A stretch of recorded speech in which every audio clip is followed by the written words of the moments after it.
everyone, it's Holmes from Home Story Books, and today I'm here to share my take on the Classics and Contemporary book tag with you. The idea for this tag is you pair a classic with a more contemporary book. They can be retellings, the books can be related by theme or heavily inspired by one another, fiction, non-fiction, books you've read or want to read, whatever you fancy. This book was started by Jen, and I'll link her channel down below. I was tagged by Al from Big Al Books, and thank you, Al. I love watching this tag. The responses are so thoughtful and fun, and what I love about this tag is it can give you a richer reading experience. Let's get on with the pairings. Starting off simple, I have Jane Austen's Northanger Abbey and The Mysteries of Udolpho by Anne Radcliffe. Catherine, the heroine to Northanger Abbey, mentions reading and loving the mysteries of Udolpho in the book. Northanger Abbey is a satire of the great Gothic novel, and while I thoroughly enjoyed it, I did wish I'd gotten to know Catherine a little more. She tends to be more of a concept of a character at times, rather than a character who's fully developed, so I hope by reading The Mysteries of Udolpho I will feel closer to her. The Mysteries of Udolpho is a thick girl. So far, it has lots of detailed descriptions about the environment, and sometimes it really drags, but I feel like it's going to be one of those books where I'll turn a page and something happens and I can't stop reading. Henry, one of the main characters of Northanger Abbey, once said he borrowed this book from his sister and read it all in one day. And wow, how do you do it, Henry? I want notes. Anyway, I love these two together, and I can't wait to finish this behemoth of a novel. The next pairing is Tomson Highway's Kiss of the Fur Queen alongside a creation story, the story of Wesakechak. Kiss of the Fur Queen was one of my first 5-star reads of 2017, and I love it so much I want my own copy. Highway takes the lives of two men, Champion, Jeremiah, and Unimitu, Gabriel, and gives you everything about their lives.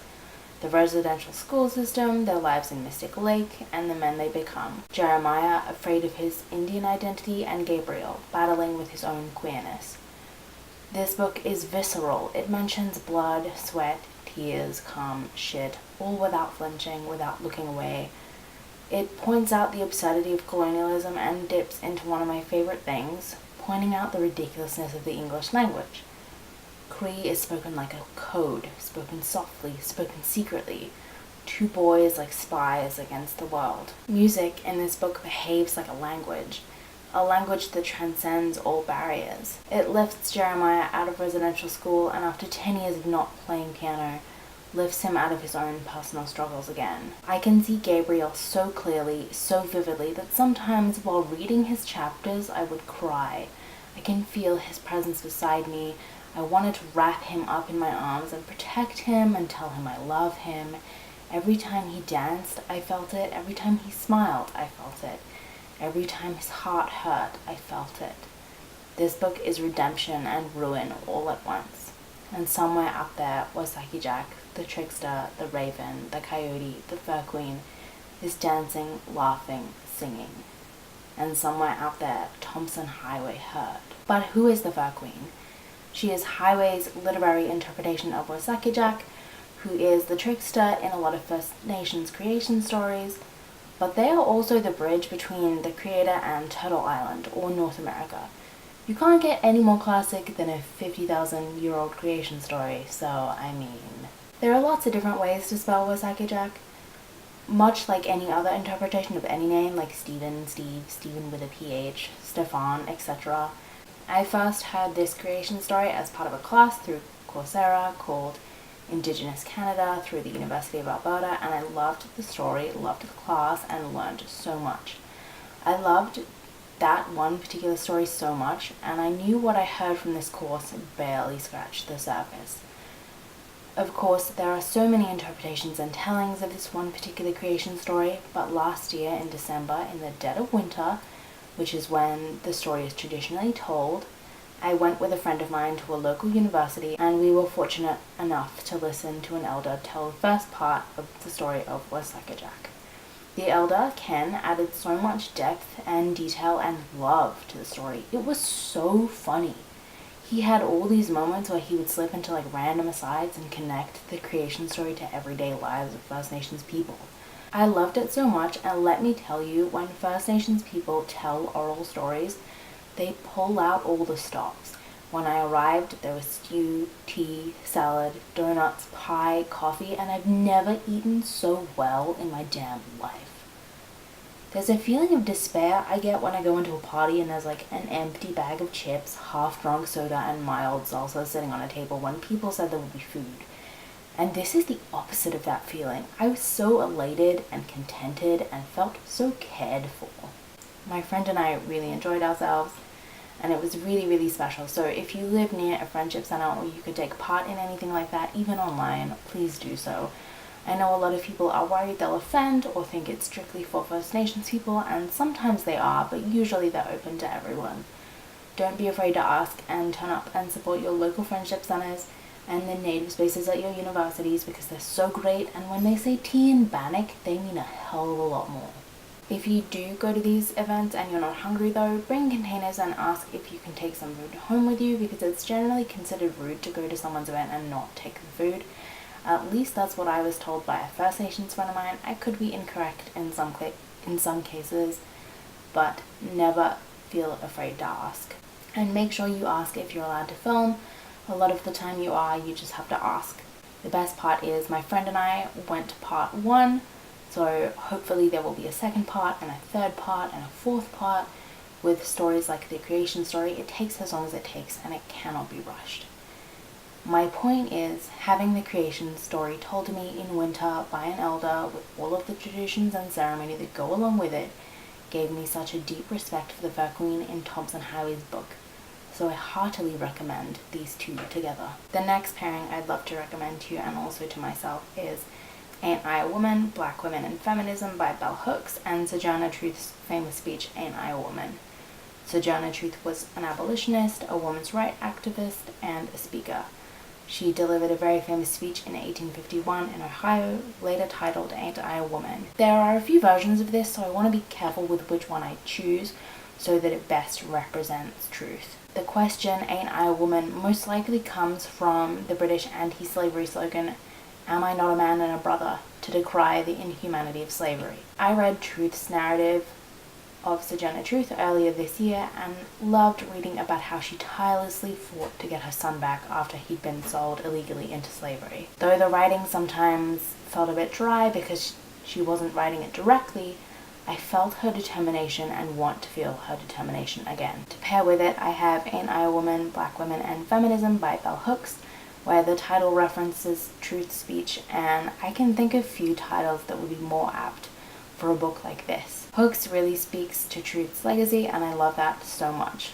I read some of Ain't I a Woman? Black Women and Feminism by Bell Hooks, but then it had to go back to the library, and every time it's ready, it expires before I can go back and get it again. I read Bell Hooks' Feminism is for Everybody, Passionate Politics, and it affirmed the way I felt about feminism, and it challenged it, and it gave it so much more meaning. Hooks' writing is powerful, well-researched, critical without making you feel guilty, and honors those who've gone before her. The very first chapter of Ain't I a Woman? Black Women and Feminism is about black women and how historically black women have been oppressed in multiple facets of their lives. When the Jim Crow era came into full swing, black women were forced to enter white feminist spaces or support black liberation without including feminism. Hooks is a feminist who I really, truly trust, and I can't wait to pick it up again. The next pairing I have along the same theme is Any Slave Narrative and Octavia E. Butler's Kindred.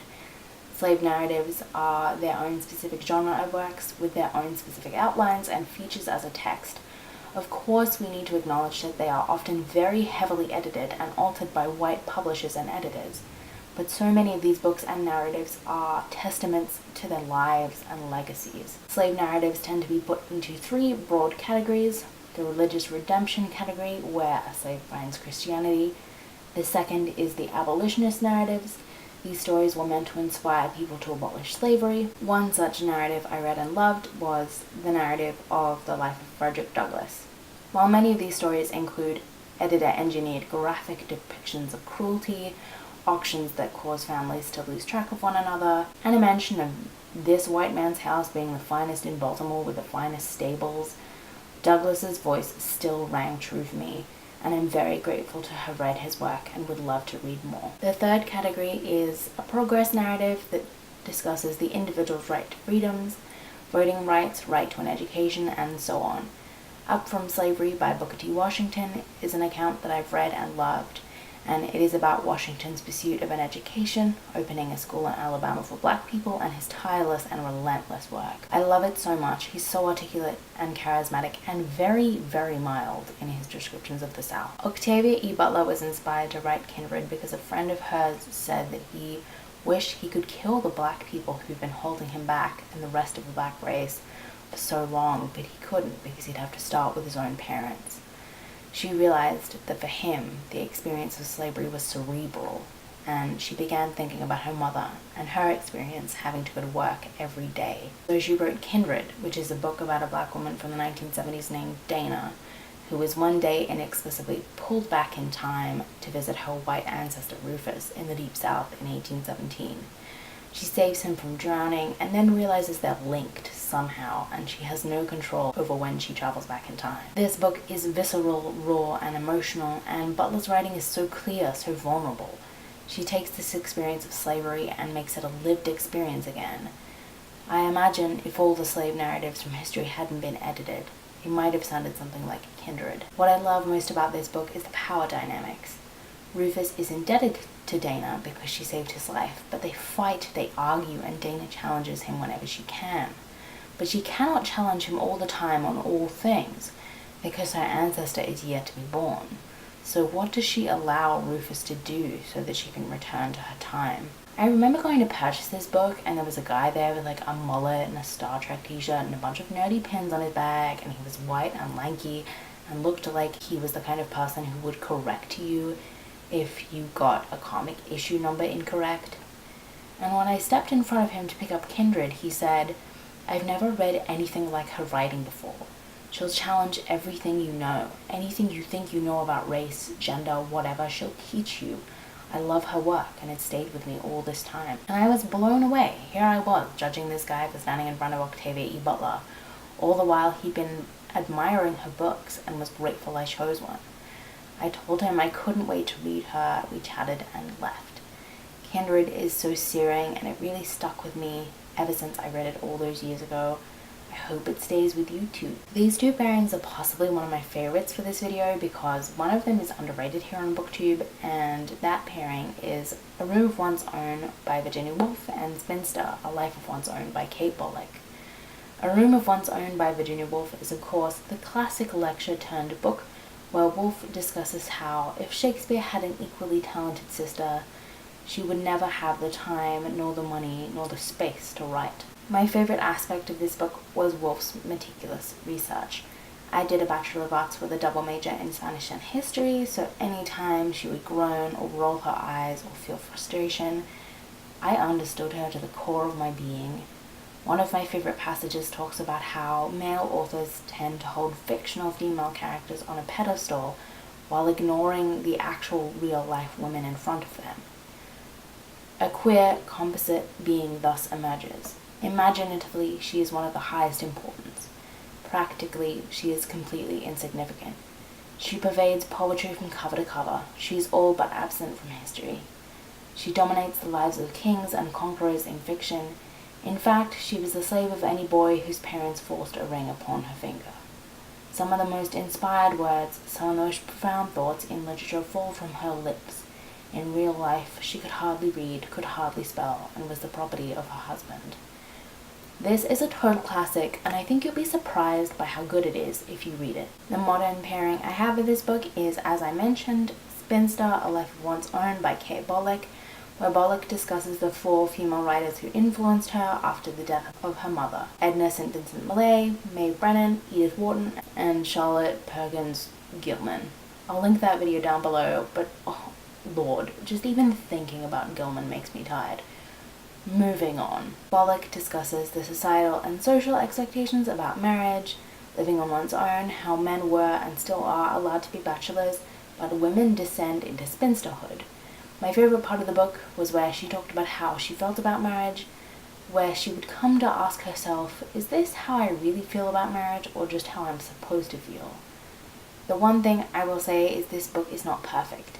Often, Bolick can feel a little too white, a little too upper middle class, a little too privileged.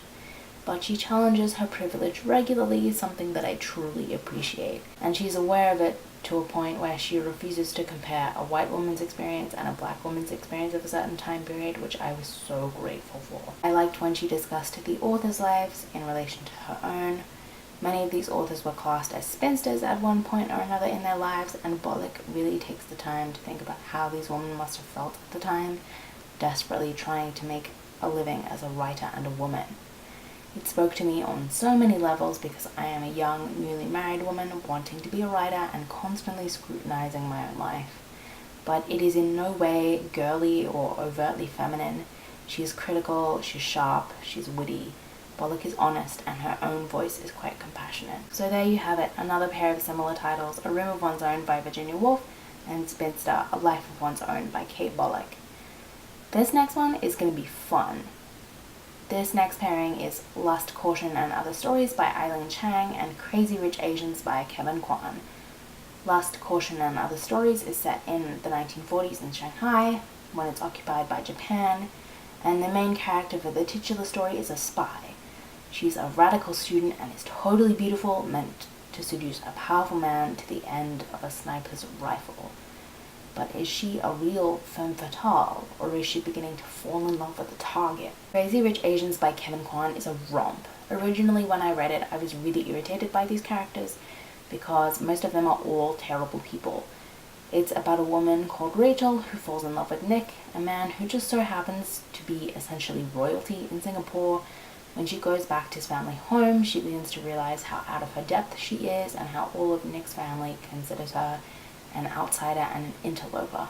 What I love about both of these authors is how they focus on the minutiae, the detail and make of someone's coat, the way a glass of champagne will taste after it's flat, the soft clink of mahjong tiles on the table, the half-hesitant flutter of someone's eyelashes.